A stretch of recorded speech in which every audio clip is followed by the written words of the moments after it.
ऐसा क्या हुआ आज के बजट में जो हमारा शेयर मार्केट क्रैश कर गया और लगभग उसमें 2% से ज़्यादा गिरावट आई है। निफ्टी 50 और सेंसेक्स में काफ़ी गिरावट आई है।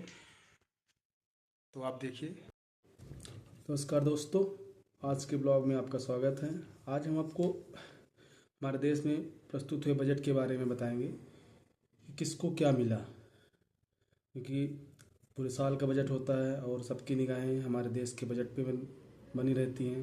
वो चाहे आम आदमी हो, चाहे सर्विस सेक्टर का हो और चाहे नौकरी पेशा वाला हो, सबकी नज़र बजट पे रहती है।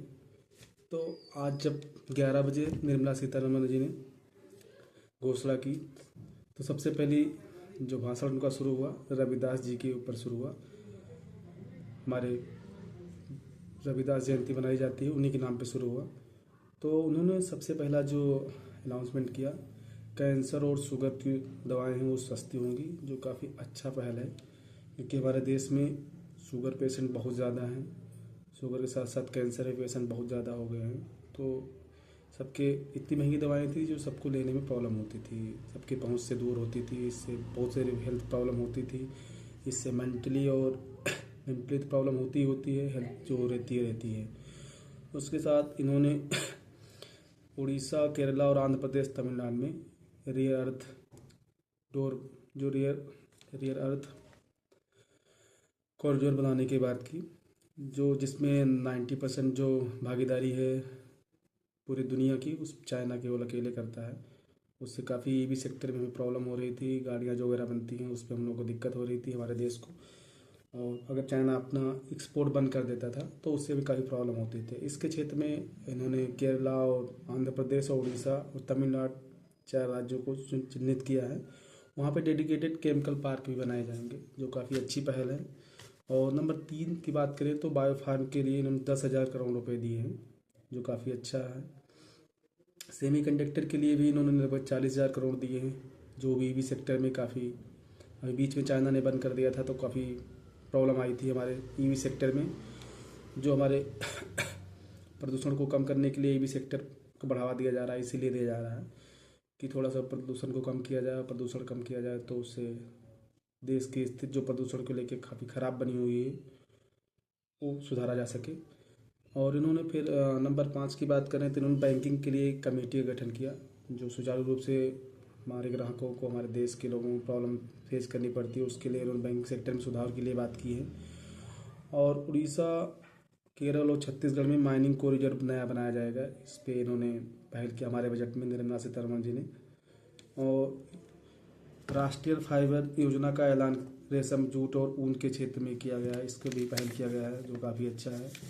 और देश में 22 नए जल मार्ग बनाए जाएंगे, जो बहुत अच्छी पहल है। पहले कुछ ज़्यादा नहीं थे, लेकिन अब की बार उन्होंने बजट में 22 नए जल मार्ग बनाए जाएंगे, वो काफ़ी अच्छा है। एमएसएमई सेक्टर के लिए उन्होंने 10,000 करोड़ का ऐलान किया है, ये भी अच्छा है। और गांव के लिए वित्त मंत्री का एक बड़ा ऐलान हुआ है, जो बुनकरों और कुटीर उद्योगों के लिए काफ़ी फ़ायदा होगा। और इन्होंने 5 क्षेत्रीय मेडिकल हब बनाने का ऐलान किया, जो मेडिकल और रिसर्च और ट्रेनिंग में काम किया जाएगा, ये काफ़ी अच्छा है। और रेल सेक्टर की बात करें तो इन्होंने 7 हाई स्पीड रेल कॉरिडोर का ऐलान किया, जो दिल्ली वाराणसी समेत 7 हाई स्पीड रेल कॉरिडोर का ऐलान हुआ है। वहीं वाराणसी और पटना में जहाज मरम्मत की सुविधाएं स्थापित की जाएंगी, बढ़िया है, पहल अच्छा है। और दिल्ली वाराणसी सिलीगुड़ी में भी हाई स्पीड रेल कॉरिडोर बनेगा, जो अच्छी बात है। और हमारा ब्लॉग अगर अच्छा लगेगा तो आप लोग ज़रूर लाइक करिएगा, और फिर ये कहेंगे कमेंट करेंगे और सब्सक्राइब करिएगा। आपके एक सब्सक्राइबर और कमेंट से हमें थोड़ा सपोर्ट मिलता है, हमें अपने ब्लॉग बनाने में काफ़ी दिलचस्पी बढ़ती है और हमें लगता है कि हाँ, हम सही काम कर रहे हैं। तो आप लोग का लाइक कमेंट काफ़ी इंपॉर्टेंट होता है, तो उसको मत भूलिएगा। आगे बात करते हैं वित्त मंत्री जी ने क्या क्या किया। 10 साल में उन्होंने 22 करोड़ लोगों को, बोल रहे हैं कि हमारी सरकार ने 10 साल में 22 करोड़ लोगों को गरीबी रेखा से बाहर निकाला है। सरकारी डेटा यही है तो सही होगा। बाकी इसके बारे में विस्तृत जानकारी के लिए हम और वीडियो बनाएंगे। और इन्होंने देश में 3 नए एम्स का ऐलान किया, जो काफ़ी अच्छी बात है। मेडिकल क्षेत्र में जो अच्छी चीज़ें हैं, क्योंकि भी कोरोना काल में कितनी प्रॉब्लम आई थी हमारे देश में, हॉस्पिटल कम पड़ गए थे, बेड्स कम पड़ गए थे, जो कि अच्छा है। और सर्विस सेक्टर की भागीदारी उन्होंने बोला 10% बढ़ाने के लिए काम करेंगे हम, जो काफ़ी अच्छा पहल है। और वित्त मंत्री ने एक बहुत अच्छा ऐलान किया जिन्होंने एक खगोल विज्ञान को बढ़ावा दिया है। 20,000 युवाओं को टूरिज्म के लिए गाइड के लिए ट्रेन किया जाएगा। कंटेंट क्रिएटर लैब स्थापित किए जाएंगे, जो काफ़ी अच्छा है। खगोल विज्ञान में अगर हमारे वो आगे बढ़ेंगे तो जो भविष्य के लिए काफ़ी अच्छा है। और इन्होंने एक पहल और अच्छी शुरू की, हर ज़िले में एक गर्ल्स हॉस्टल बनाए जाएंगे, सरकारी गर्ल्स हॉस्टल रहेंगे, वो बहुत अच्छी है पहल। और वित्त मंत्री ने कहा 2026-27 में पब्लिक कैपिटल एक्सपेंडिचर को बढ़ाकर 12,20,000 करोड़ करने का प्रस्ताव रखा। 5 लाख से ज़्यादा आबादी वाले शहरों यानी टियर 2 और टियर 3 में शहरों में इंफ्रास्ट्रक्चर का विकास जारी रखेंगे, जिस तरह अभी तक होता आ रहा है, अच्छा है। और इन्होंने राज्यों को लिए बोला है कि 1.4 लाख करोड़ राज्यों को मिलेंगे 2026-27 में। इससे पहले अब कितने मिलते थे आप लोग जरूर बताइएगा कि हर राज्य में कितने कितने लाख करोड़ मिले हैं 2025-26 के बजट में। और 2026-27 में इन्होंने 1.4 लाख करोड़ राज्यों को मिला गया, जैसा कि वित्त मंत्री जी ने बोला है। और एक अच्छी पहल की इन्होंने किया, जिला अस्पताल जितने हैं हर ज़िले में पूरे देश के, उनको अपडेट किया जाएगा, उनमें इमरजेंसी वार्ड बढ़ाए जाएंगे। इमरजेंसी के समय पे पता लगता था उसमें बेड नहीं है तो काफ़ी प्रॉब्लम होती थी, अचानक से दूर ले जाना या दूसरे हॉस्पिटल दूसरे डिस्ट्रिक्ट, तो काफ़ी देर हो जाती थी, इमरजेंसी ले जाते रहते थे, प्रॉब्लम हो जाती थी, अनहोनी हो जाती थी। इसके लिए इन्होंने काफ़ी अच्छा पहल किया है। और मेंटल हेल्थ मजबूत किया जाएगा, इसके लिए जो लखपति दीदी योजना चला रहे हैं, इसमें स्वरोजगार बढ़ाने के लिए इन्होंने बोला है, जो काफ़ी अच्छा है। हम चाहते हैं कि हमारे देश का युवा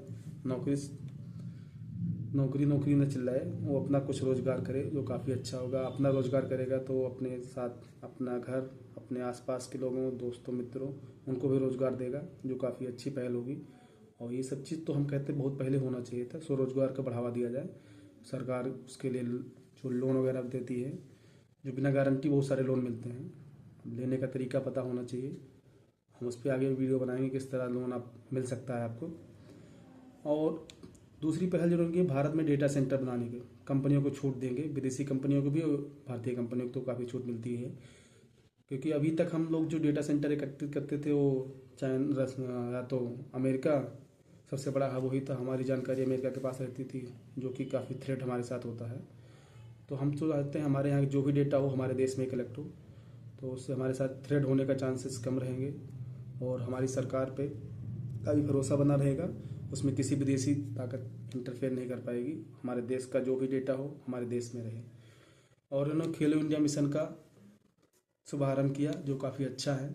और हम तो ये भी चाह रहे थे कि हर गांव या ग्राम सभा में कम से कम एक ग्राउंड बनाया जाए, लेकिन ऐसा नहीं हुआ है, हो सकता है आगे चल के हो। अगर ये हमारे प्रदेश सरकारें अगर ऐसा करती हैं, हर राज्य में एक अलग से अपना ग्राउंड बनाएं, हर राज्य के हर गांव अपना गांव में हो पाए ग्राम सभा में, तो उससे जो हमारे एक ही खेल के लिए बढ़ावा मिल रहा है क्रिकेट के लिए, और खेलों में मिलेगा। क्योंकि और खेलों में जब आगे बढ़ेंगे तो अभी हमारा देश आगे बढ़ सकता है, एक क्षेत्र में बढ़ने से कुछ नहीं होगा। वही चाइना में देख लीजिए, वहाँ पे लगभग 1,20,000 या 30,000 ग्राउंड है, और भारत में 1,000 या 1,200 ग्राउंड केवल हैं, वो भी केवल एक ही खेल के लिए हैं, क्रिकेट, जो काफ़ी दुख की बात है। इसीलिए हमारे देश में ओलंपिक या और कोई गेम्स होते हैं इंटरनेशनल लेवल के, उसमें मेडल नहीं आ पाते हैं। तो जब तक इसमें हर क्षेत्र में काम नहीं किया जाएगा तब तक आगे नहीं बढ़ पाएगा। और एक शेयर बाजार वालों के लिए एक थोड़ा सा दुखदाई है, क्योंकि इसमें शेयर बाजार में जो ऑप्शन ट्रेडिंग होती थी उस पर टैक्स बढ़ा दिया है इन्होंने। इसी वजह से आज शेयर मार्केट में काफ़ी बड़ी लगभग 1500-1600 आसपास सेंसेक्स गिरा हुआ है। सेंसेक्स के साथ साथ निफ्टी 50 और बाकी इंडेक्स गिरे हैं।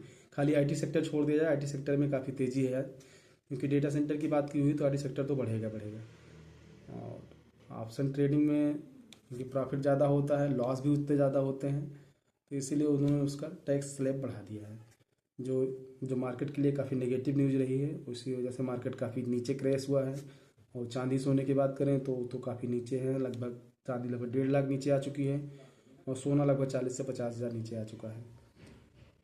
और इनकम टैक्स के लेके भी थोड़ा बड़ा ऐलान हुआ है, पर पूरी वीडियो इसमें तो बन नहीं पा रही है, जितनी बनी है बाकी जो जो छूट जा रहे हैं उसके लिए हम दूसरी वीडियो बनाएंगे। और मुझे बताइएगा हमारी वीडियो कैसी लगी, हमारा ब्लॉग कैसा लगा।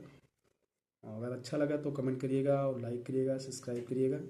आप लोगों के लाइक और सब्सक्राइब से हमें काफ़ी मोटिवेशन मिलता है, हमें आगे नई वीडियो बनाते हैं तो और मज़ा आती है बनाने में, क्योंकि बड़ी मेहनत से बनती है एक वीडियो बनाओ फिर उसको एडिट करो, तरह तरह की प्रॉब्लम होती है।